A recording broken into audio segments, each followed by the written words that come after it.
귀로 즐기고 마음으로 느끼고 라디오로 함께 떠나는 성지순례 가는 날.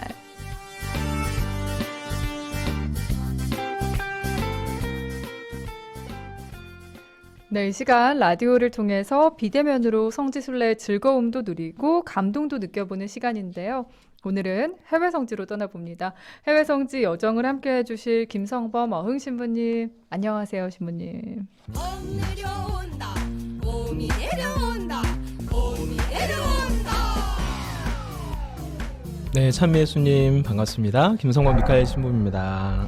네, 신부님 반갑습니다. 오늘 신부님 오시니까 이 호랑이 어흥 기운이 저희를 힘나게 하는 것 아주 같은데요. 좋습니다. 네. 네, 아주 좋습니다. 저희가 시즌 3부터요, 성지순례 깜짝 픽을 여러분에게 선보이고 있습니다. 오늘의 픽 많이 기대하셔도 좋을 것 같은데 신부님 얼른 소개해 주세요. 네, 오늘 특별한 또 분을 스튜디오로 초대했습니다.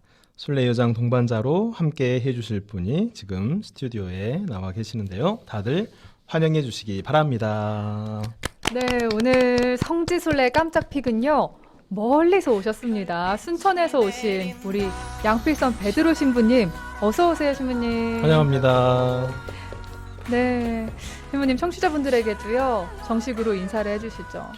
안녕하세요. 반갑습니다. 저전동 성당 양필선 베드로 신부입니다. 성지순례 가는 날에 초대해 주셔서 감사합니다. 네, 아니 신부님 저전동 성당은 언제 발령되신 거죠? 작년 1월에 가서 지금까지 지내고 있습니다. 근데 왜 이렇게 살이 많이 빠지셨어요? 건강을 챙기다 보니까 살을 네. 좀 빼게 됐습니다. 아, 그렇군요. 네.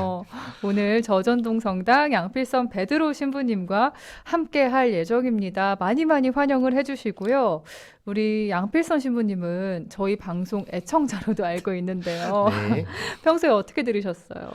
평소에 듣고 싶은 계기가 아니라 듣게 된 계기가 동기 신부들이 나와서 네. 그렇게 듣게 됐었는데 아. 동기 네. 신부들이나 이제 친한 선후배 신부님들이 라디오에 게스트로 출연하게 되면은 예. 이제 댓글 한 번씩 남겨주는데 이 네. 댓글이 계기가 되었나 봅니다. 아, 신부님 빵톡도 하시잖아요. 네, 그래서 빵톡으로도 듣고 유튜브 라이브로도 듣고 네. 종종 듣게 되면은 이야. 네, 감사합니다. 네. 진짜. 앞으로도 빵톡 자주 참여해 주시고요, 신부님. 네. 동기 신부님들에게도 많이 홍보해 주시면 네, 좋겠습니다. 많이 홍보하겠습니다. 네. 자, 우리 김성범 신부님 별명이 어흥 신부님이신데 양필선 신부님은 별명 있으시잖아요. 아, 네. 양두로라고 많이 불러주는데요. 네. 저 이제 신학생 때 네. 이제 본당에서 청년들이 지어준 별칭인데요. 특별한 이유는 없고 양필선 베드로를 줄이면 양두로가 됩니다. 아. 네, 그래서 양두로 하다 보니까 입에 잘 붙고 또 양두로라고 불러주니까 그래서 좋아서 지금까지도 양두로라고 부르고 있습니다. 오늘 양드로 신부님과 어흥 신부님과 함께하는 이 시간 성지순례 가는 날 떠나보도록 하겠습니다. 오늘 함께 가볼 곳 어느 곳인가요, 신부님? 네, 오늘은 이스라엘의 베타니아로 떠나보려고 합니다. 복음서들에는 베타니아라는 지명이 모두 12번 나오고 있는데요. 한 번은 다른 장소를 가리키고 있습니다. 요한 세례자가 사람들에게 회개하고 죄의 용서를 위한 세례를 받으라고 선포하면서 활동했던 베타니아로 요르단강 건너편 베타니아라고 요한복음 1장 28절에서 부르고 있습니다. 나머지 11번은 같은 장소를 언급하고 있는데요. 예루살렘에서 멀지 않은 곳입니다. 이 중에서 요르단강 건너편 베타니아, 그곳이 아닌 다른 베타니아에 대해서 알아보려고 합니다. 그렇군요. 오늘 베타니아로 함께 가보겠습니다. 사실 어떤 곳이든지 가면은 가장 인상 깊은 곳이 또 공항이잖아요. 설렘을 간직하고 있는 곳인데 우리 양드로 신부님은 어떠셨어요? 그곳에 처음 도착했을 때 기억나시죠? 네, 제 생애에서 해외를 딱 한 번 다녀왔는데요. 네. 네, 해외에 첫 발을 디딘 곳이 텔아비브 공항입니다. 정말요? 네. 네. 그래서 한국에서만 있다 보니까 음. 우리말이 없는 것도 신기했고 또 주변이 온통 영어가 아니라 히브리어로 돼 있어서 신기하기도 네, 했었습니다. 꼬부랑 글씨라고도 하잖아요. 네, 꼬부랑 글씨기도 하죠. 지금 화면에 출발 때의 사진인가요, 신부님? 네, 출발하기 전에 모여서 찍은 사진입니다. 네. 반가운 얼굴들이 많이 보이는데요. 소개를 좀 해주시죠. 네, 당시에 총장 신부님이셨던 노승기 신부님 비롯해서 많은 신부님들 6분의 신부님 그리고 수녀님 그리고 동기 당시에 부제들 함께 했었습니다. 네, 교수 신부님들도 같이 가셨나 봐요. 네, 처음으로 학교에서 가는 성지순례라 신부님들께서 많이 동반해 주셨습니다. 네, 그리고 노란색으로 표시된 우리 양드로 신부님의 모습까지 볼 수 있습니다. 오늘 특별히 양필선 신부님이 그때 당시에 성지순례 사진들 많이 준비해 오셨으니까요. 우리 청취자 여러분들 오늘은 꼭 보이는 라디오로 함께 해주시면 좋겠습니다. 신부님 사실 성지순례 갈 때 여러 준비들 많이 하잖아요. 네. 어떤 거 가장 신경 쓰셨는지, 뭐 휴대전화는 어떻게 하셨어요? 휴대전화요. 네, 휴대전화 챙겨 갔는데요. 네. 저는 로밍을 잘 몰랐었어요. 네. 그래서 이제 한국 떠나서 이스라엘이라는 곳에서 온전히 집중하고 싶어서 로밍을 따로 하지 않았고요. 또 급하게 연락 올 때도 없고 할 때도 없고 그래서 혹시나 연락이 필요하면은 함께 동반하시는 신부님들이 로밍을 해갔으니까 필요하면 그렇게 쓰면 네. 될 것 같아 해서 네. 따로 하지 않았습니다. 그래서 네. 핸드폰 챙겨갈 때는 사진을 찍거나 또 이제 현지에서 동반해 주셨던 이제 테오필로 신부님이라고 계셨는데 그 신부님 메모를 적기 위해서 설명을 적으려고 네. 핸드폰을 주로 썼었습니다. 아, 네. 지금 화면에 그때 함께 가셨던 신부님들이네요. 네. 네. 어떤 신부님인가요? 왼쪽에 계신 신부님은 전주교구 홍석진 신부님이고요. 네. 네, 오른쪽에 계신 분은 지금 순천에 같이 지내고 있는 장현욱 비오 신부님입니다. 네. 우리 비오 신부님도 애청자신데 네. 지금 듣고 있으시다면 그때 소감들 문자로 혹은 빵톡으로 남겨주시면 좋겠습니다. 네. 자, 오늘 그러면 이제 베타니아로 떠나볼 텐데요. 오늘 떠나볼 베타니아 어떤 곳인지 김 신부님이 소개를 해주신다고요. 네, 예수님 시대의 베타니아는 예리코를 통해 예루살렘으로 들어올 때 머물게 되는 마지막 동네였습니다. 예루살렘 도성이 한눈에 내려다 보이는 올리브산 남동쪽 비탈에 자리 잡은 이 베타니아는요. 예루살렘에서 15스타디온쯤 되는 가까운 곳이다라고 요한복음 11장 18절에서 이야기합니다. 오늘날의 도량형으로 바꾸면 약 2.8km 떨어진 곳입니다. 걸어서 1시간 거리도 되지 않는다고 볼 수 있죠. 그래서 예수님께서는 예루살렘에 들어가셨다가 저녁이 되면 베타니아로 나와 묵으셨다고 마르코 복음과 마테오 복음에서도 전하고 있습니다. 네. 근데 여기 베타니아가 이스라엘에서도 특히나 가기가 어려운 곳이라고요. 네, 특히 단체 순례객이 베타니아를 순례하기가 참 쉽지 않습니다. 네. 대부분 성지 순례 여행사들이 순례 여행에서 좀 제외하게 되는 부분이 그래요. 있는데 가장 큰 이유는 불편함 때문이라고 합니다.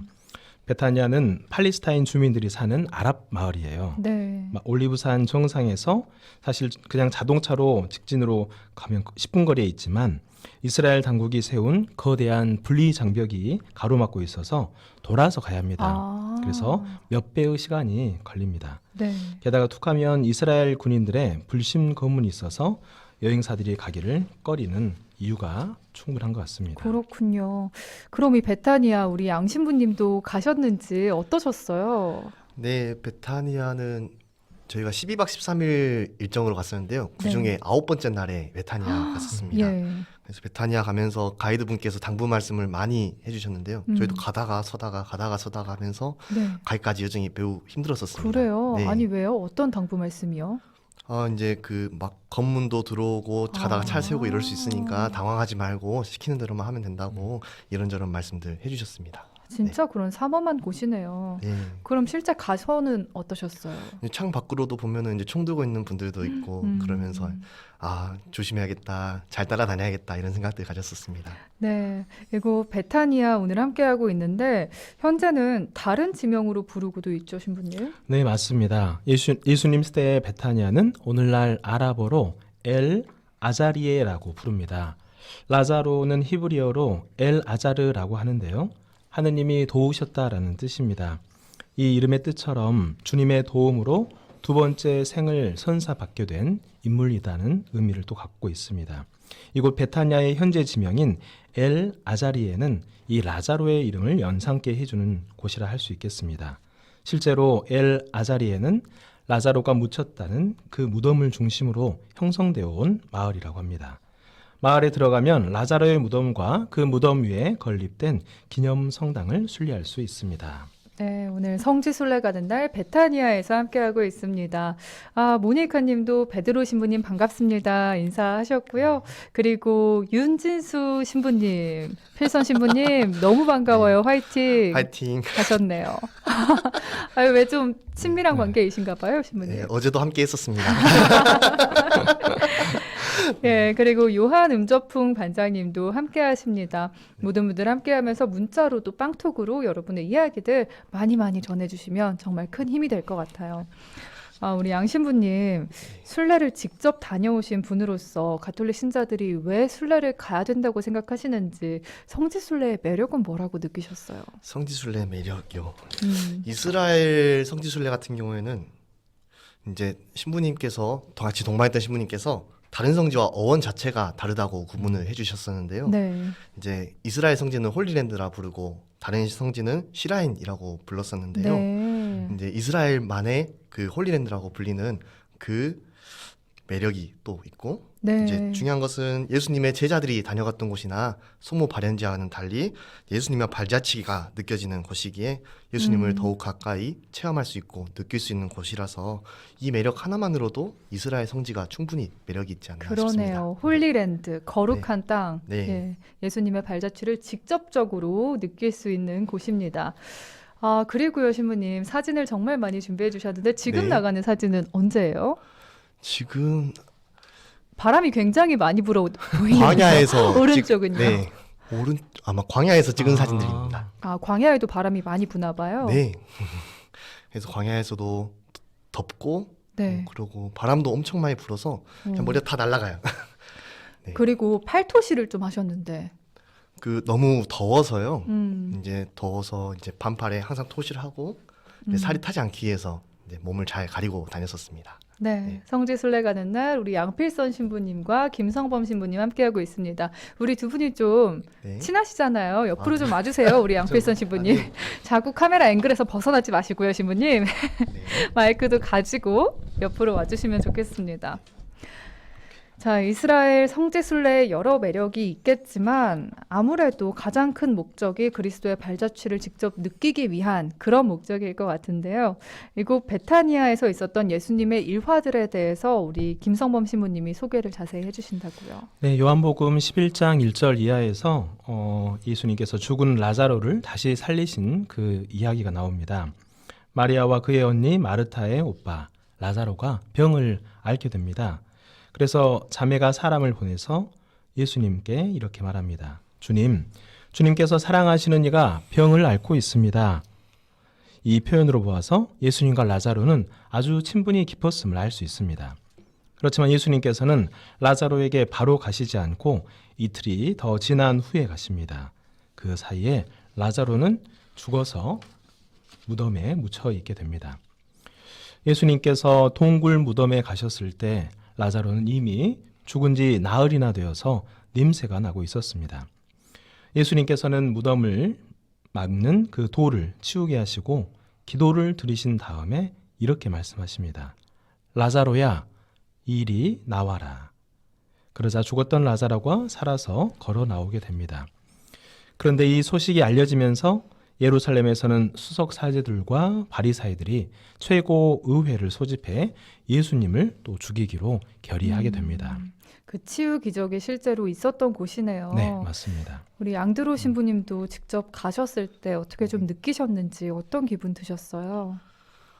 베타니아에 갔을 때 우선은 그냥 그 분위기 자체에 매료가 됐었고 예수님께서 자주 오셨던 곳이구나 싶어서 오실 때마다 어떤 느낌이 들었을까? 이제 슬퍼서 올 때도 있었고 또 이제 십자가에 못 박히기 전에 오실 때도 있었고 이제 주로 힘들 때 많이 오신 곳이라 이런 생각이 많이 들었었습니다. 네. 자, 그럼 이제 예수님께서 소생시킨 라자로의 무덤 위에 세워졌다고 알려진 그 라자로 기념성당이 있는데요. 그 기념성당도 한번 가보겠습니다. 라자로의 무덤 위에는 아주 이른 시기부터 예수님께서 라자로를 다시 살리셨다는 그 기념 성당이 세워져 있습니다. 4세기에는 지진으로 무너졌다가 그 위에 다시 더 큰 성당이 건립되게 됩니다. 하지만 12세기 이후에 이슬람에 의해 성당이 파괴됐고요. 14세기에는 그 자리에 이슬람 성전 모스크가 세워졌습니다. 그러다가 16세기에 프란치스코회 수사님들이 바위를 잘라내고 현재의 출입구를 만들었다고 합니다. 네, 라자로 기념성당까지 정말 베타니아는 꼭 가봐야 할 곳이 아닌가 싶습니다. 지금 화면으로 각종 사진들, 또 라자로 기념성당 내부의 모습들도 보실 수 있는데요. 우리 양 신부님 오늘 보면서 그때 기억들도 새록새록 나실 것 같아요. 네. 근데 사실 순례라는 게 힘들 때도 있잖아요, 그곳에서. 좀 힘든 점은 없으셨는지. 네. 6월 말에서 7월 초에 가는 여정이어라 너무 여름이라 더운 줄은 알고 갔었는데요. 네. 막상 40도, 41도 이제 푹 찌는 날씨에 우선 적응하기 힘들었었습니다. 그래서 늘 팔토시하고 선글라스를 착용하고 다녔었는데요. 그래서 순례지를 가기 전에는 버스에서 제일 마지막에 내리고, 그리고 순례지에서는 그늘을 찾기 바빴고, 또 버스에서는 예. 가장 먼저 타고 이렇게 하면서 또 이제 더위를 피하려고 했었고, 또 저는 밥을 좋아했는데 이제 현지 음식도 낯설긴 했었는데 이제 처음 맛보는 음식들도 먹다 보니까 적응이 네. 돼서 네. 그랬었고, 저는 특별히 아침에 숙소에서 나오는 빵이 맛있어가지고 네. 네, 잼에 발라먹고 크림에 발라먹고 배부르게 커피까지 마시면서 하루를 시작했었습니다. 이거 진짜 공감되네요. 외국 나가면 어쩜 그렇게 그냥 빵이 맛있는지. 네. 예. 아니 또 재밌는 일화도 많았을 것 같은데 어떠셨어요? 이스라엘 순례 다녀오면서 인상 깊었던 게 이제 호텔이 아니라 순례자 숙소에서 머물렀던 게 저는 아, 네. 순례자 숙소가 따로 있군요. 네, 그 프란치스코 수도회에서 운영하는 그 순례자 숙소가 있는데 네.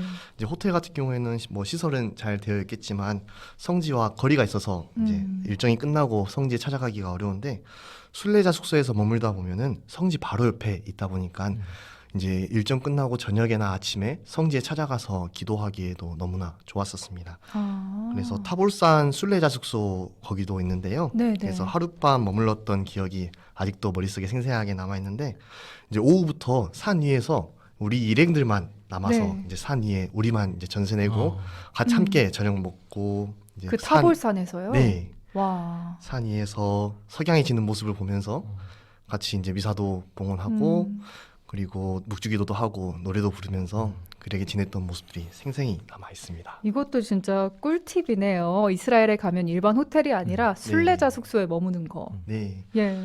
그래서 무덤 성당 바로 옆에서도 이제 순례자 숙소가 있다 보니까 순례자 숙소에서 무덤 성당 문 닫기 9시에 문 닫기 전까지 항상 가서 기도하고 오고 아침에 가서 또 그렇게 지냈던 기억들이 네, 머릿속에 네. 아직도 생생하게 남아 있습니다. 아. 그래서 호텔보다는 순례자 숙소 가게 되면은 순례자 숙소를 추천하고 싶습니다. 아유, 오늘 좋은 정보 감사합니다, 신부님. 감사합니다. 베타니아에서 함께하고 있는데요. 아, 사실 가기가 좀 쉽지 않고 검문도 좀 심하다고 말씀을 해주셨어요. 그럼에도 불구하고 꼭 가고 싶은 순례지로 여기 베타니아를 꼽는 분들이 많으십니다. 그 이유가 뭔가요, 김 신부님? 네, 이곳을 배경으로 하는 아마 세 가지의 그 예수님의 그 일화가 전해져 내려오고 있는데, 그 복음서들에서 나름대로 아주 독특한 자리를 차지하는 세 가지의 이야기입니다. 그 이야기의 무대가 바로 이 베타니아이기 때문에 예수님의 자취를 쫓아서 이스라엘을 순례하는 이들이라면 꼭 한번 가보고 싶을 것이라고 생각이 됩니다. 네, 그 어떤 이야기들인지 소개를 해주시죠. 요한복음서와 함께 마테오와 마르코 이 두 복음서에서는 예수님께서 베타니아에서 시몬이라는 나병 환자 집에 계실 때 있었던 일을 전합니다. 그리고 또 어떤 여인이 식탁에 앉아 계신 예수님의 머리 위에 값진 향유, 나르드 향유를 부어드리게 됩니다. 이를 본 몇 사람이 저 비싼 향유를 팔아서 그 돈으로 가난한 사람들에게 나누어 줬으면 하고 못마땅하게 여깁니다.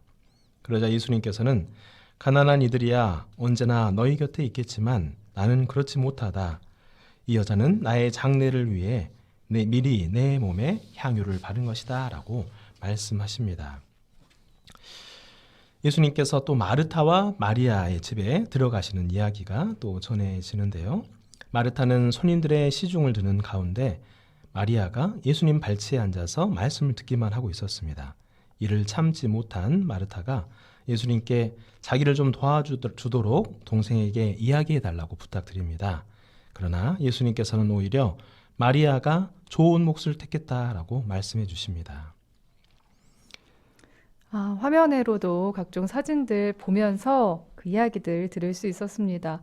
오늘 베타니아에서 함께했는데 어느덧 마칠 시간인데요. 신부님, 함께한 순례객들이 어떤 점들 묵상했으면 좋겠는지 네. 말씀 부탁드려요. 이스라엘이 이렇게 분리장벽에 갇혀 있는 그 베타니아를 우리가 보게 되는데 어떤 의미에서는 생명으로부터 단절된 그 죽음의 벽을 다시 뚫고서 생명으로 되돌아오는 바로 예수님, 그 부활하신 예수님을 또 묵상해 볼 수 있지 않은 곳인가 하는 생각을 합니다. 마리아가 향유를 예수님 발에 붓는 것을 못마땅하게 여긴 이들에게 가난한 이들은 늘 너희와 함께 있지만 나는 늘 너희 곁에 있지 않을 것이다 하시고 또 마르타야 마르타야 너는 많은 일을 염려하고 걱정하는구나. 그러나 필요한 것은 한 가지뿐이다 하셨던 그 예수님의 말씀이 오늘 살아가는 우리에게도 또 나에게도 어떤 의미를 지니고 있는지 새겨볼 수 있는 그런 장소가 되지 않나 생각됩니다. 네. 양 신부님은 어떠셨어요? 네, 저는 요한복음 한 구절을 나누고 싶은데요. 요한복음 11장 35절인데 예수님께서는 눈물을 흘리셨다라는 구절입니다. 그래서 오늘 우리가 다녀왔던 베타니아에서 예수님께서 유일하게 눈물을 흘리셨다고 전하고 있는 구절인데요. 네, 십자가에 못 박히셨을 당시에도 이제 눈물을 흘렸다고 전하지는 않는데요. 네, 그래서 그 예수님께서 유일하게 흘리셨던 그 눈물을 이제 나자로의 무덤 앞에서 흘리셨다고 하셨는데 이제 혹시나 베타니아에 가게 됐을 때 또 사랑하는 사람을 위해 흘린 그 예수님의 눈물을 기억하면서 나 역시 사랑하는 사람을 위해 눈물을 기꺼이 흘려줄 수 있는지 한번 그런 생각해 봤으면 좋겠습니다. 정말 좋네요. 예수님의 눈물을 기억하는 곳 네. 베타니아에서 함께 해봤습니다. 문자로 9832 애청자님, 양필선 신부님의 말씀 들으니까 마음이 평온해지는 기분입니다 하셨고요. 그리고 빵톡으로도 많은 분들 인사를 해주셨어요. 윤요한님도 신부님 반갑습니다 라고 인사해 반갑습니다. 주셨고 또 윤진수 신부님도 네. 반갑다고 함께 해주셨고요. 네. 또 필선 신부님 멋집니다라고 요한님 남기셨네요. 네. 신부님 저희 성지순례 가는 날 처음으로 함께 하셨는데 소감이 네. 어떠셨어요? 몸은 현지로 가지 못해서 아쉬웠는데요. 마음은 그 이스라엘 성지순례를 갔던 그 4년 전으로 돌아가는 느낌을 받아서 너무나 기쁘고 행복했었습니다. 그래서 성지순례를 가고 싶은 그 열망이 다시 돌아오게 됐는데요. 기회가 된다면 다시 이스라엘 성지순례에 가고 싶은 그런 마음이 듬뿍 드는 네. 시간이었습니다. 네, 저희도 신부님과 함께해서 그 이스라엘 당시 사진들도 보면서 즐길 네. 수 있었던 풍성한 은총의 시간이었습니다. 오늘 다시 분당 김성범 신부님 그리고 저전동 분당 양필선 신부님 함께했는데요. 여기서 인사 나누도록 하겠습니다. 감사합니다, 신부님. 감사합니다. 감사합니다.